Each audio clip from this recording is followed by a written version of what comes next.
Vamos dar continuidade ao curso de Estatística e Probabilidade. Na aula de hoje a gente vai falar de variáveis aleatórias contínuas, tá bom? Vou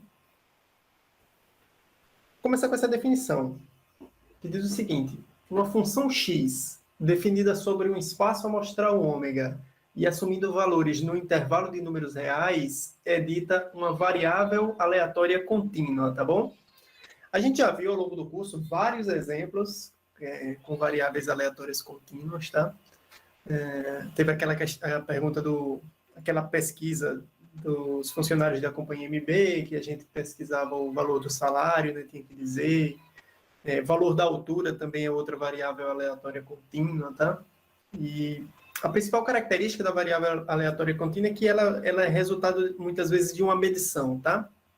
Por exemplo, quando a gente mede a altura de uma pessoa e diz que ela tem 1,75 m, por exemplo, vou colocar na unidade de centímetros aqui, ela tem 175 centímetros, o mais provável é que a altura, de fato, dessa pessoa esteja entre os seguintes valores, né? O mais provável é que não seja exatamente 1,75, e sim que ela esteja entre os valores 1,74,5 centímetros e 1,75,5 centímetros, tá certo?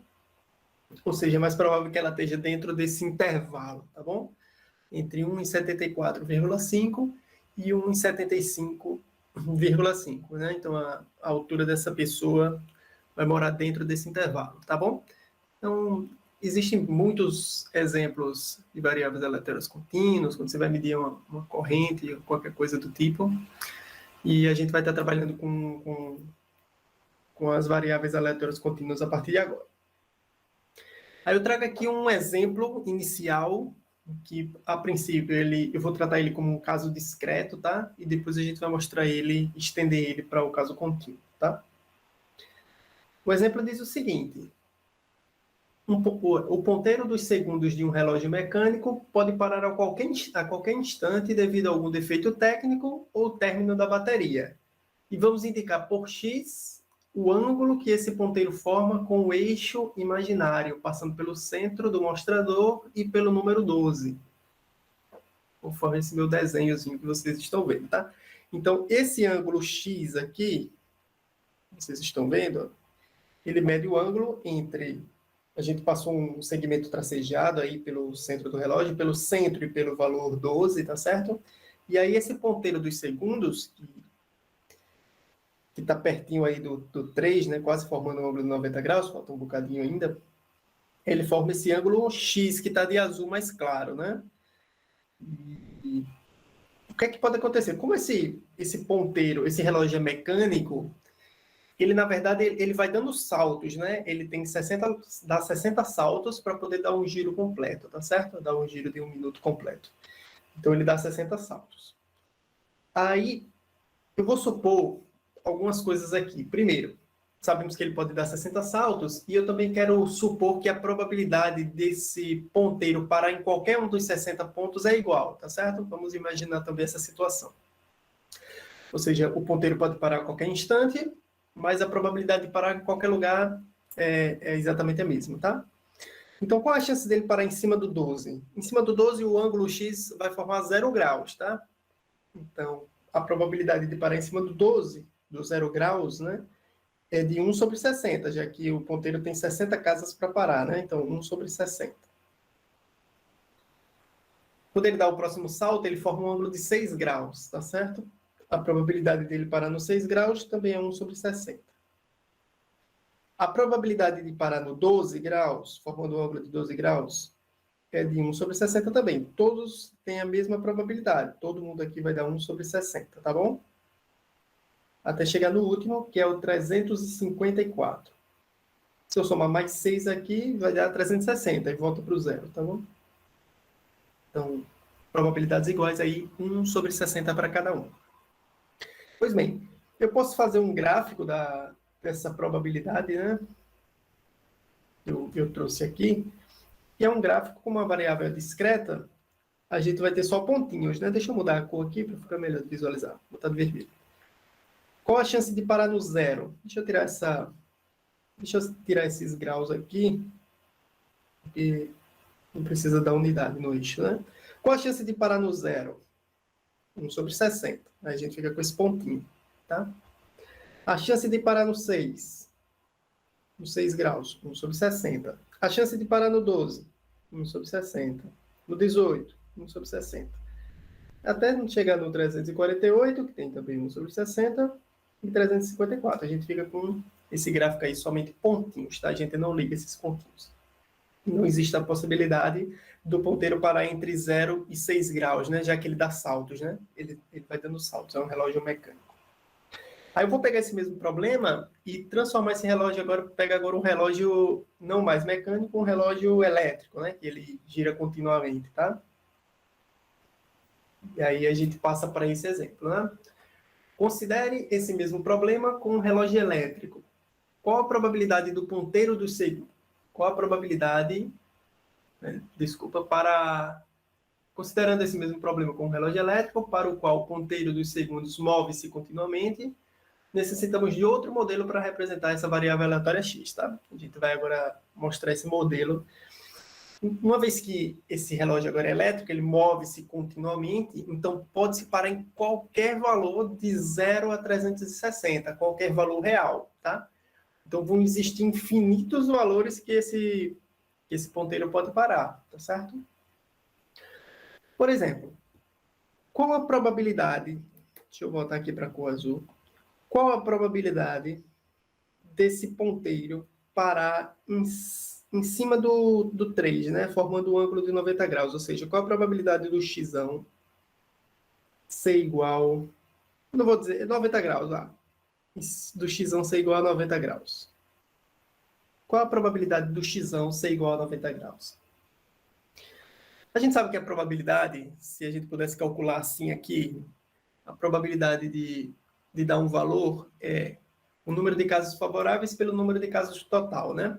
Nesse caso aqui, a gente não vai poder fazer isso porque o número de casos total, o número de casos possíveis desse valor x assumir, são infinitos, porque ele assume os valores reais de 0 a 360. Existem infinitos valores. Nesse caso aqui, a probabilidade do x dar igual a 90 é como se eu dividisse 1, que eu só quero que ele dê 90 graus, que cai em cima do 90, eu tenho uma possibilidade, dividido por infinitas possibilidades, se eu pudesse fazer essa divisão. Dividido por infinito. É claro que não existe essa divisão por infinito, a gente só consegue ir fazendo o denominador crescer cada vez mais, né? Então, a gente consegue mostrar que essa probabilidade aqui ela vai para zero. Tá? A gente vê isso como um limite, né? A gente tem um quociente, tem um quociente entre, deixa eu só colocar, número de casos favoráveis, que é 1, que eu quero que pare exatamente em 90 graus, dividido pelo número de casos possíveis. Se eu pudesse fazer essa divisão por infinito, seria algo assim, se não existe essa definição. A gente vai definir por um x e tomar um limite quando esse x se torna arbitrariamente grande, né? Quanto maior esse valor de x, a gente vai aproximando o valor de zero. Então, como existem infinitos casos, a gente diz que a probabilidade de parar exatamente em cima dos 90 graus é zero.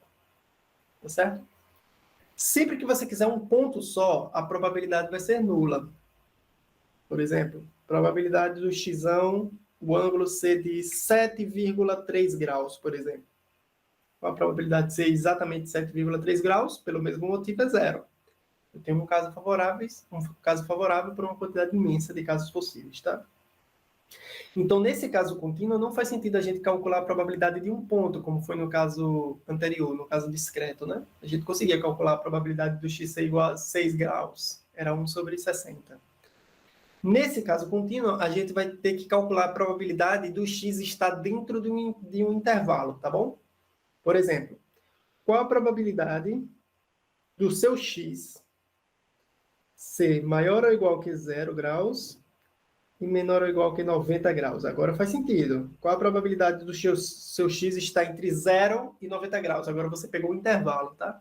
Então, como eu peguei um intervalo, eu consigo agora ter um valor para essa probabilidade que não seja nulo. Nesse caso aqui, entre 0 e 90 graus, a gente tem 1/4 de todo o intervalo, né? A gente pode fazer essa conta assim. Você pega o 90 menos 0, dividido por 360, que é o comprimento do intervalo de 0 a 360, tá? Então, se você fizer essa divisão, você vai obter 1/4, né? 90 dividido por 360. 1/4.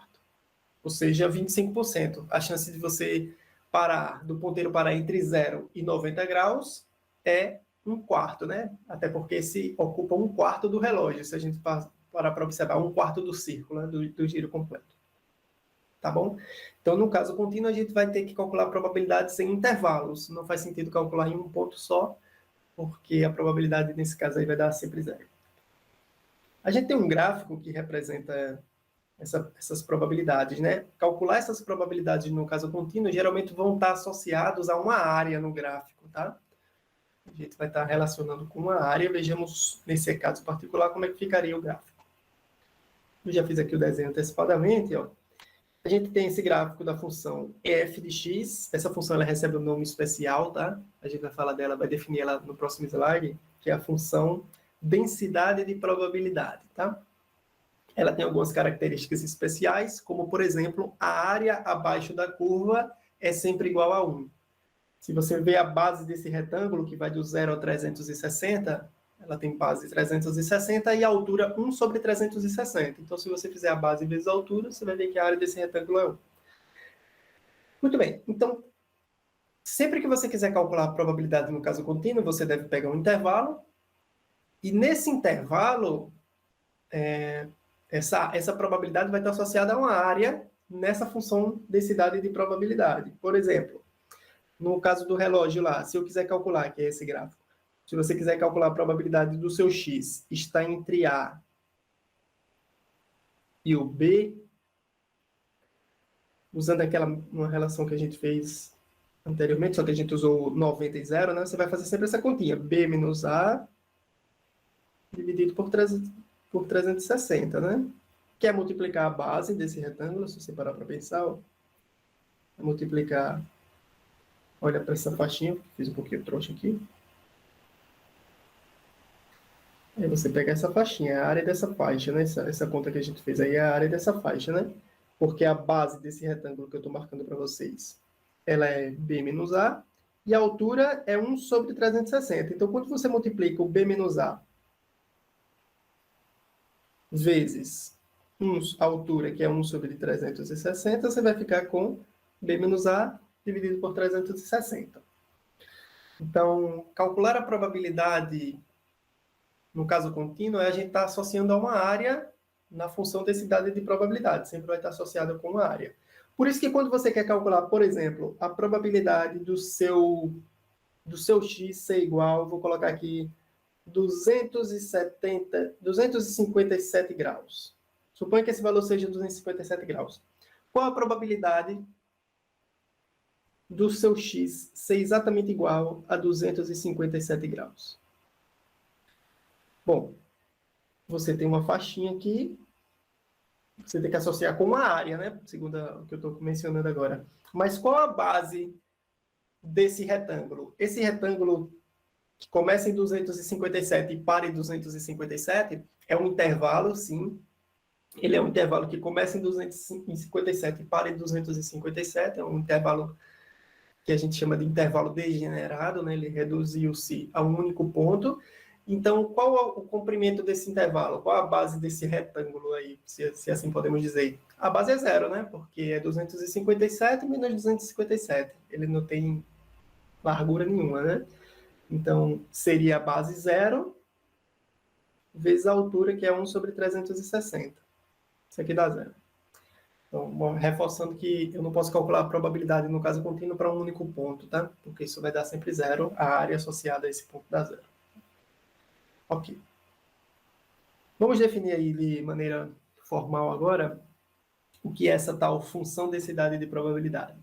Então, uma função f é chamada função densidade de probabilidade e a gente vai estar representando ela de maneira abreviada com esse FDP. Então, essa variável aleatória x, uma função f é chamada função densidade de probabilidade da variável aleatória x, quando acontecerem duas coisas. Primeiro, a função f ela tem que ser maior ou igual que 0, ela não pode assumir valores negativos, tá certo? E mais do que isso, a área abaixo da curva tem que ser igual a 1. E a gente representa essa área abaixo da curva simplesmente com a integral de menos infinito até infinito da função, tá certo? f de x dx. Então, estou dizendo, esse segundo item está dizendo que a área abaixo da curva é igual a 1. Então, isso aqui é uma função densidade de probabilidade não negativa, e a área abaixo da curva deve ser exatamente igual a 1. A gente já começa com esse exemplo aí. Dada a função que é definida dessa forma, né? f de x igual a 2x, se x mora nesse intervalo, né, entre 0 e 1, e 0, caso contrário. Duas coisas eu preciso mostrar aqui. Estou querendo que a gente mostre. Mostre que esta é uma FDP, né? Parece que eu estou xingando a função, né? Mas é uma função densidade de probabilidade. Mostre que ela é uma função densidade de probabilidade. E no segundo item, no item B, calcule a probabilidade do seu x estar entre 0 e 1 sobre 2, tá bom? Bom, mostrar que ela é uma função densidade de probabilidade é tranquilo. Nesse caso, eu não preciso nem fazer integral aqui, porque a gente tem um triângulo, né? Essa função está representada aí de verde. Para mostrar que ela é uma função densidade de probabilidade, basta mostrar que a área desse triângulo é igual a 1, tá certo? Vamos começar fazendo isso. Para calcular a área do triângulo, todos vocês sabem que é base, vou botar a fórmula de base vezes a altura, dividido por 2, né? A base é 1, a altura é 2, dividido por 2. Essa conta aqui claramente vai dar 1, né? Então, a área abaixo da curva é 1. E aí, ela é claramente, como está definida aqui, ela é não negativa, né? Ela assume valor zero se o x for menor que zero ou maior que 1, e assume a função, ela dá 2x caso contrário, caso esteja no intervalo entre 0 e 1, tá certo? Então, ela já atende o primeiro item da função densidade de probabilidade, que ela é sempre maior ou igual que zero. E calcular essa probabilidade do seu x estar entre 0 e 1 sobre 2, tá? Isso aqui é a área. Por definição, isso aqui vai ser a integral, né, de 0 até 1 sobre 2 da função f de x dx. É a função 2x, se você quiser pensar. Você pode colocar a função, não tem problema, vai dar o mesmo resultado, né? Se você quiser, eu quero fazer pela integral. Aí você faz aqui 2x dx. Pode fazer essa continha, ou você pode, vou calcular nos dois casos, tá? Ou você pode simplesmente calcular a área desse triângulo aqui, né? Esse triângulozinho menor. A área abaixo dessa curva aqui, ó. Peraí que ficou feio esse tracejado, né? Porque você calcula entre o 0 e o 1 sobre 2. Aqui você pode calcular a base, né, desse retângulo aqui, a área, né? A área desse triângulozinho aqui é base, que é 1 sobre 2, vezes a altura. Quando a função é 1 sobre 2, qual altura ela assume? Quando a função é 1 sobre 2, ela assume 1, né? Como altura. Então, vai dar base vezes... Esse x aqui é de vezes, tá? Deixa eu só corrigir aqui. Vou botar um pontinho. Vezes a altura dividido por 2. Aqui vai dar 1 sobre 4, né? Aí dá 1 sobre 4. Essa probabilidade de estar entre 0 e 1 sobre 2 é 1 sobre 4, que você poderia ter feito pela integral também, né? Integrando 2x, você tem x ao quadrado, né? X ao quadrado, e aí você avalia ele. Eu vou colocar com essa notação, tá? Avalia ele de 0 a 1 sobre 2. Não precisa aplicar no 0, aplica somente no 1 sobre 2. Vai ficar com 1 sobre 2 ao quadrado, que dá 1 sobre 4. Então, nesse caso aqui, você pode calcular pela integral. Sempre você vai poder calcular pela integral, ou, que é mais simples ainda, pela área do triângulo. Ok? Então, a probabilidade de estar entre 0 e 1 sobre 2 é 1 sobre 4. Se você calcular a probabilidade de estar entre 1 sobre 2 e 1, vai dar 3 sobre 4, 75%. É muito mais provável que esteja entre 1 sobre 2 e 1 do que esteja entre 0 e 1 sobre 2. Embora os intervalos tenham o mesmo comprimento, tá? Embora os intervalos tenham o mesmo comprimento, a probabilidade de estar entre 1 sobre 2 e 1 é maior, tá bom?